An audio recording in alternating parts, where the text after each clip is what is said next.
reparación y soporte técnico esta semana, fase 12. Es una tarea súper sencilla, con pocos contenidos de lo que tienen que averiguar. Estos temas van mucho de la mano.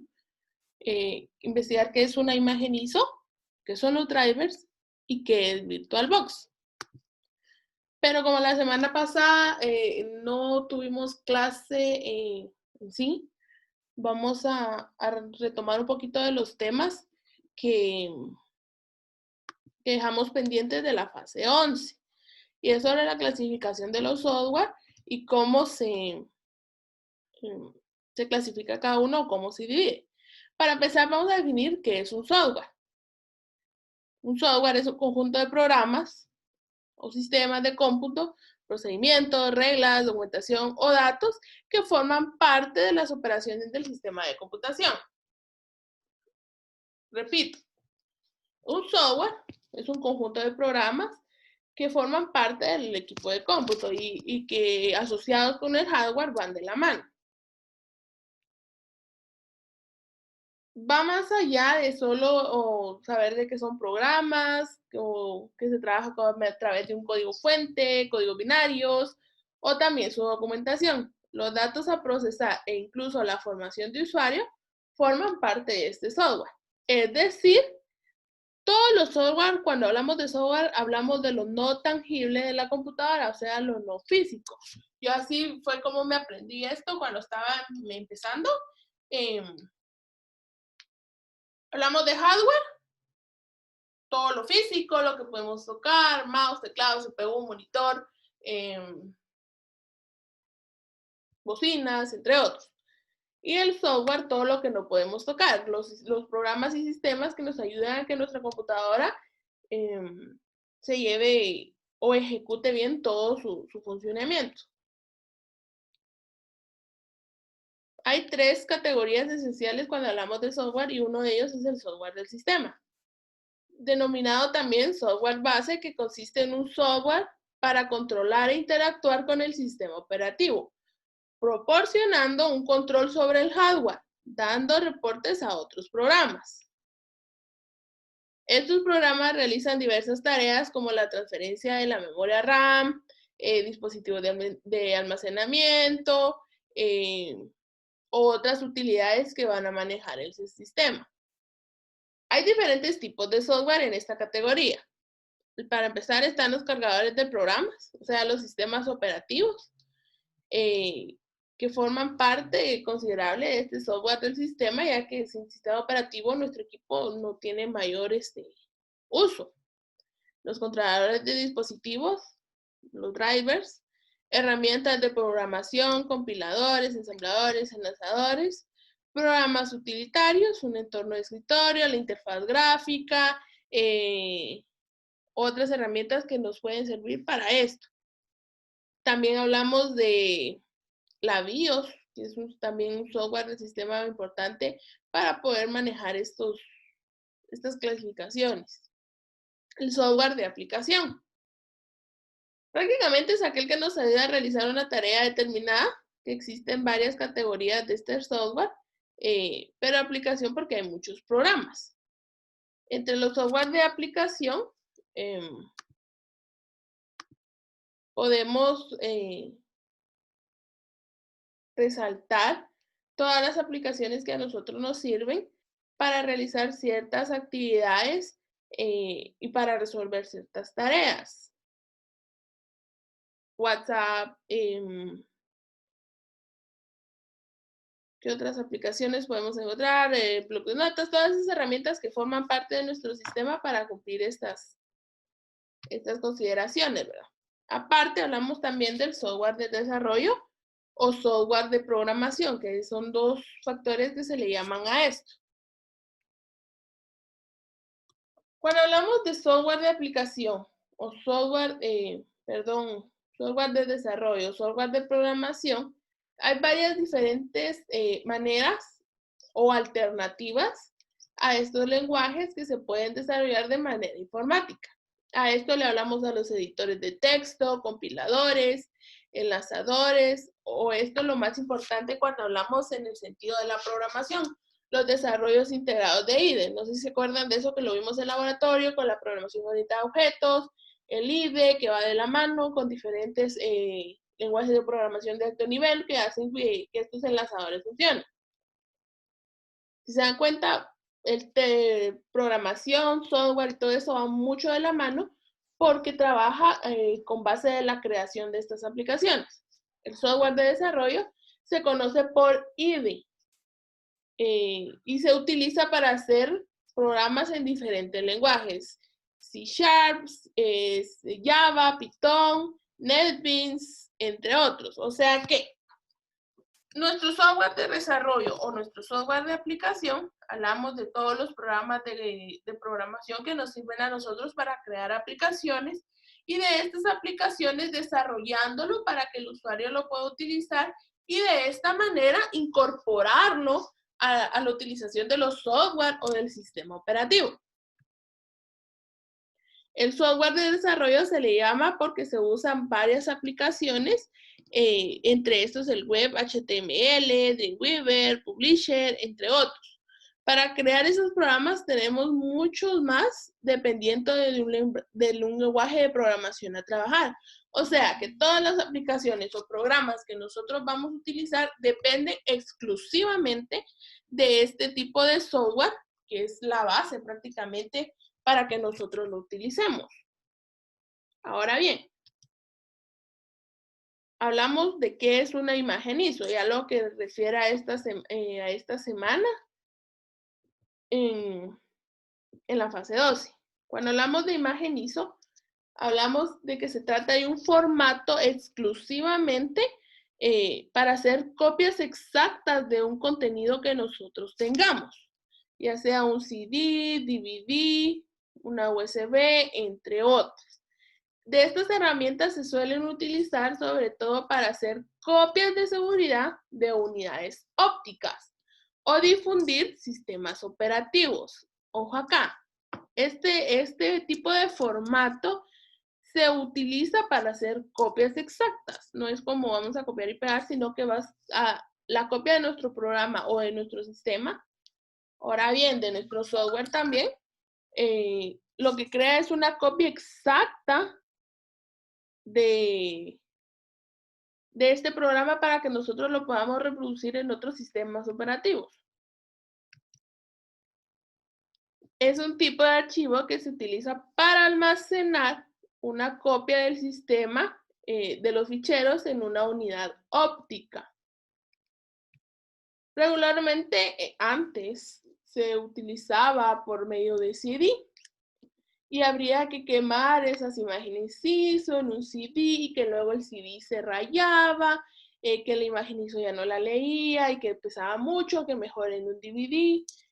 Cuando yo me gradué en todo eso, así era como nosotros instalábamos estas imágenes ISO por medio de CD.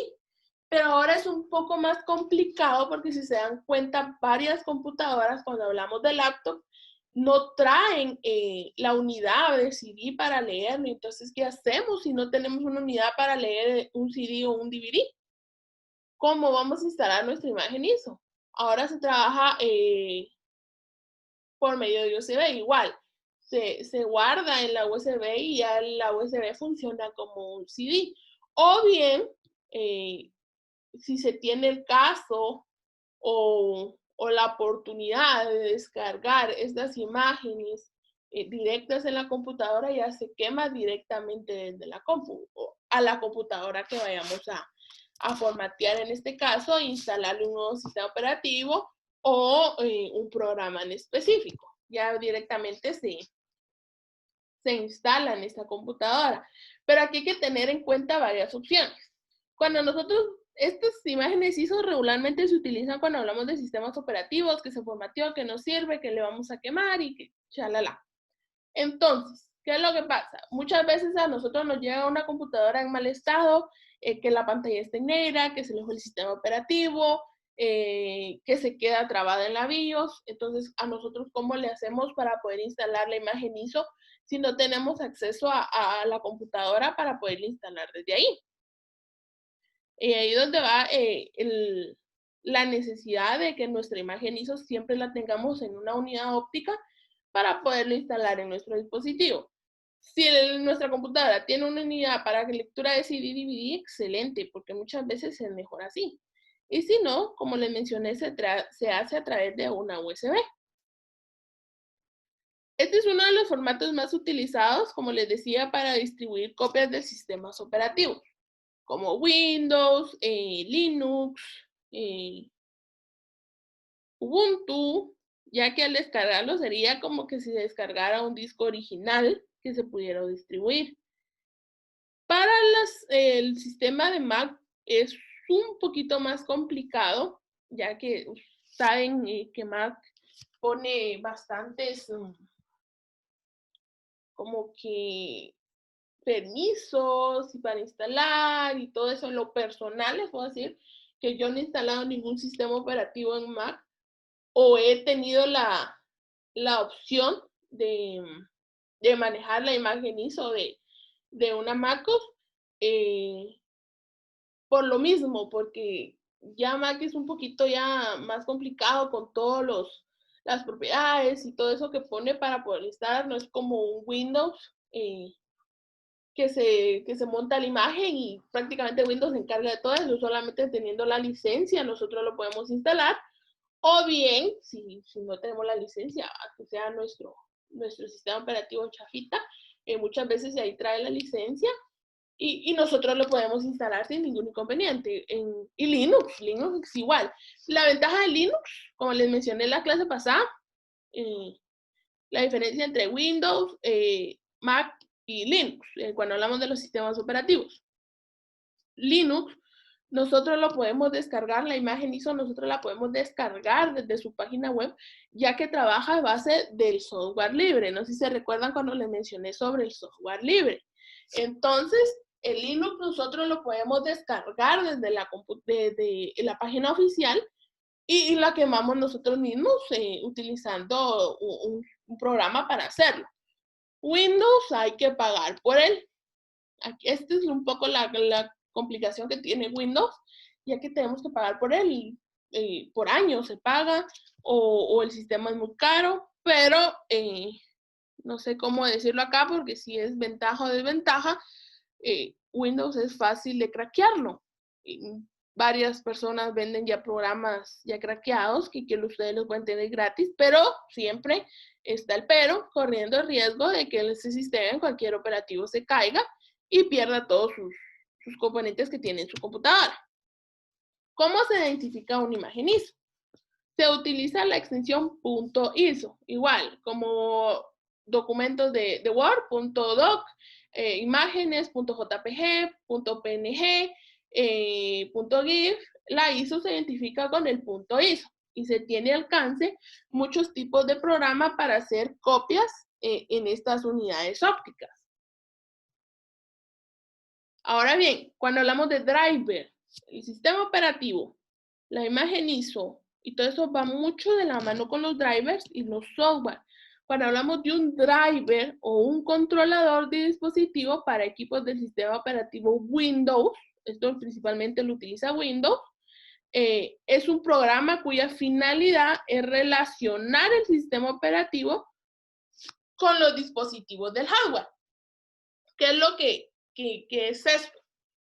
Los drivers nos van a permitir a nosotros, esto principalmente se utiliza cuando formateamos, ya que prácticamente la computadora queda en cero, nos van a permitir nosotros controlar dispositivos externos, siempre basado en el sistema operativo. Hagamos un ejemplo.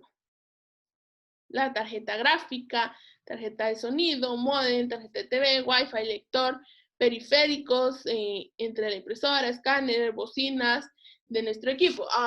Cuando nosotros compramos una impresora nueva y la queremos instalar para nuestro equipo de cómputo, todas las computadoras traen un CD. Ese CD, o bien yo creo que ahora traen para que puedan descargarlo desde su página oficial. Entonces, este CD es un driver. ¿Por qué? Porque nos va a permitir que nuestro sistema operativo pueda adaptarse a poder utilizar esta impresora. Muchas veces cuando formateamos nuestro equipo, se da el caso que las bocinas dejan de funcionar, o los micrófonos dejan de funcionar, que ya no se puede ver la tarjeta de video, entre otros.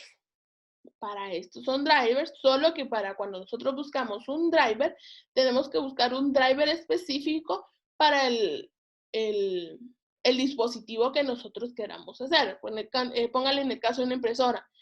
Nuestro driver es para una Canon y la impresora es una HP, no nos va a funcionar. Tenemos que buscar el driver específico para esa marca, modelo, o bien para estos componentes.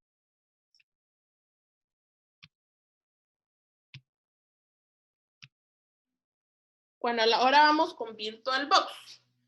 ¿Qué es VirtualBox y por qué les pedí de esto? Virtual específicamente es una aplicación que sirve para hacer máquinas virtuales con instalaciones de sistemas operativos. ¿Qué quiere decir? VirtualBox nos permite a nosotros crear máquinas adentro de nuestras propias máquinas.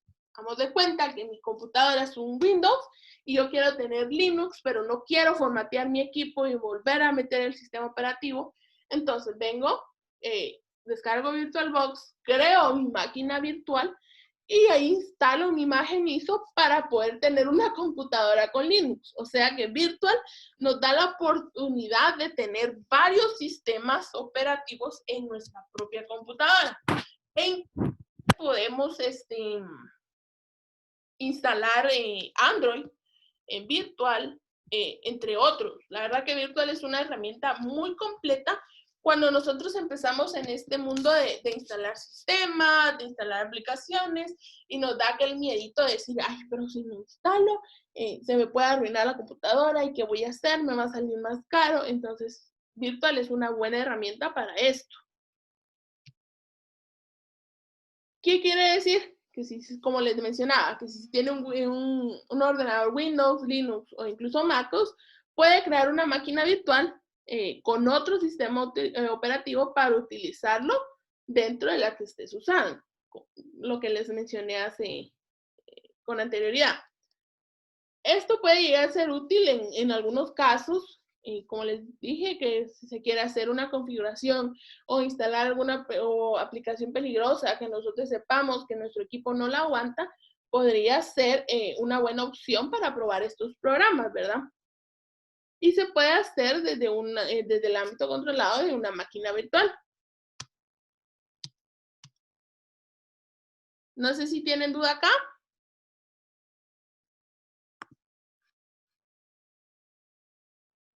No. No, mi. No. Ahora vamos con contenidos digitales. En la tarea anterior, de fase 11, hicieron su interfaz de Photoshop. Investigaron qué era. Ahora en fase 12 tenían que investigar en su cuaderno cuáles son los requisitos que necesita una computadora para poder instalar Photoshop. Y basado en esas especificaciones, hay que escribir si su equipo tiene la capacidad de soportar la ejecución de este programa. Cuando hablamos de Photoshop y todas estas aplicaciones de Adobe, recurren mucho uso del sistema. Mucha memoria, consume mucha memoria RAM, mucha memoria interna. Al momento de ejecutarse se puede trabar un poquito, entre otras cosas. Por eso les dije que tienen que investigar cuáles son los requerimientos. Yo creo que si se meten a la página oficial les va a salir cuáles son los requerimientos que quieren, por lo menos el tipo de Windows, porque no vamos a instalar Photoshop en un Windows XP, porque no nos va a funcionar.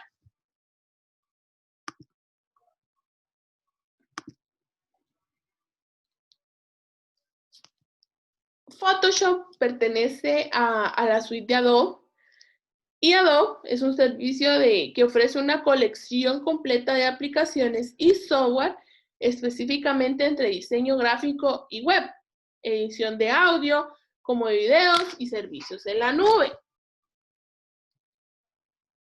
Específicamente, Adobe se basa en la edición de imagen, que es uno de los procesos que más se identifica Adobe. por el cual pues se tiene que pasar la mayoría de cantidad de actividades que realizamos. Nosotros, todas las actividades que nosotros podemos realizar pasa por un proceso de edición. Aquí les puse un ejemplo. Al visitar un sitio web estamos presenciando la labor de una edición. Al alterar y recortar una fotografía estamos realizando edición. Leer un libro, un periódico, una revista, aunque sea en la computadora, estamos siendo partícipes de una lectura que se concibió gracias a la edición. Al ingresar a un banner publicitario animado, al ver un anuncio comercial en televisión, radio, películas, etc., estamos viendo edición. Esto específicamente cuando hablamos de diseño gráfico. Todas estas suites, todos estos software pertenecen o se creó a base de Adobe Creative Cloud, que surgió del exitoso intento de unir todos los programas en una misma suite, donde se puedan adquirir individualmente, de modo que la inspiración se convierta en una creación integrada.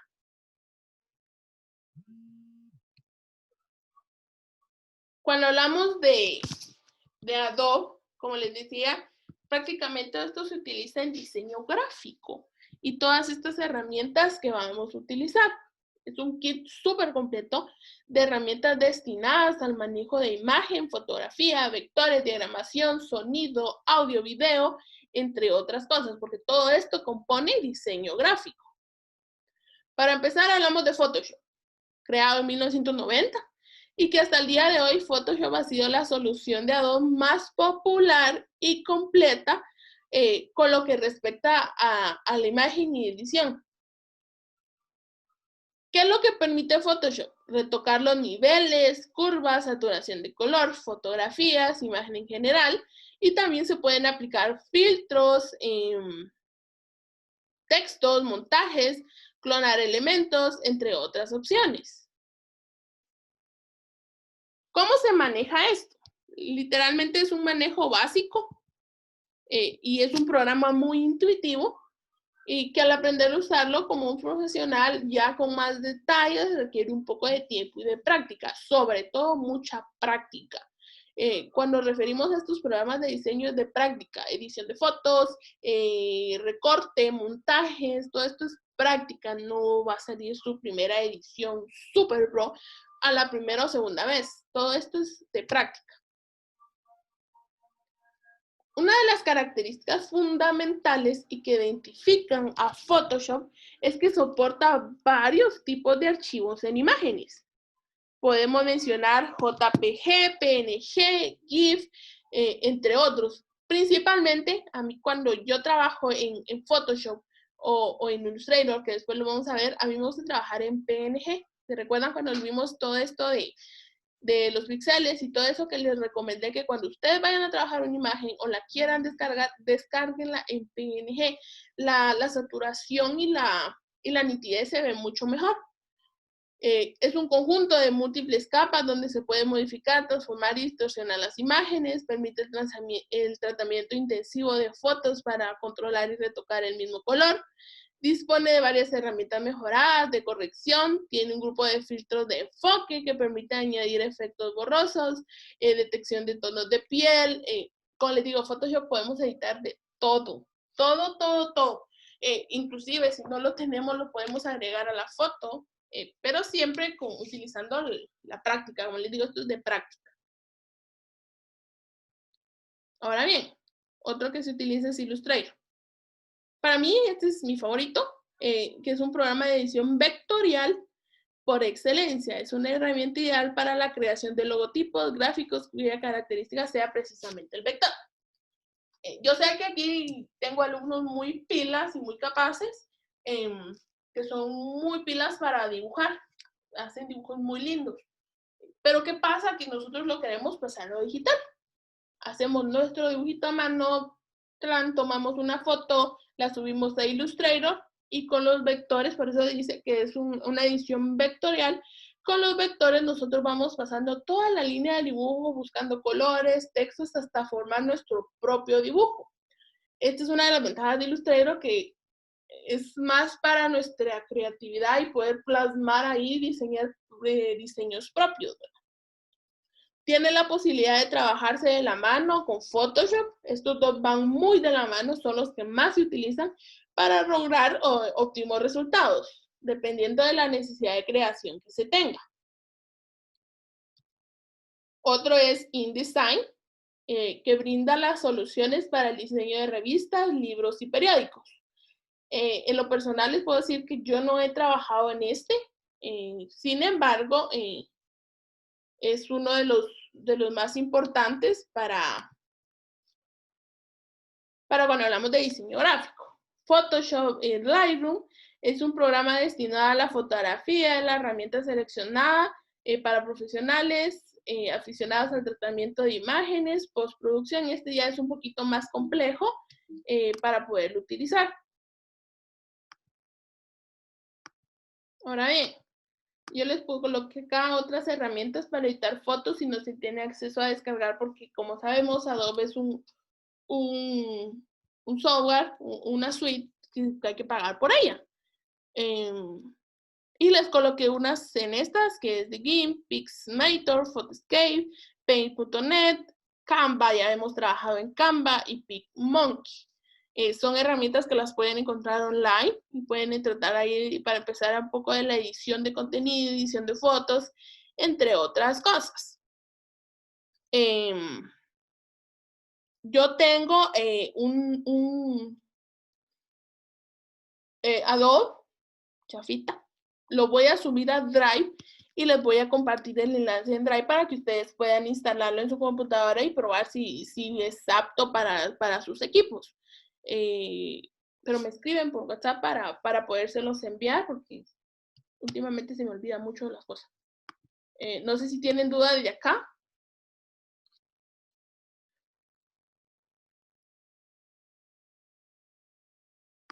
Se durmieron.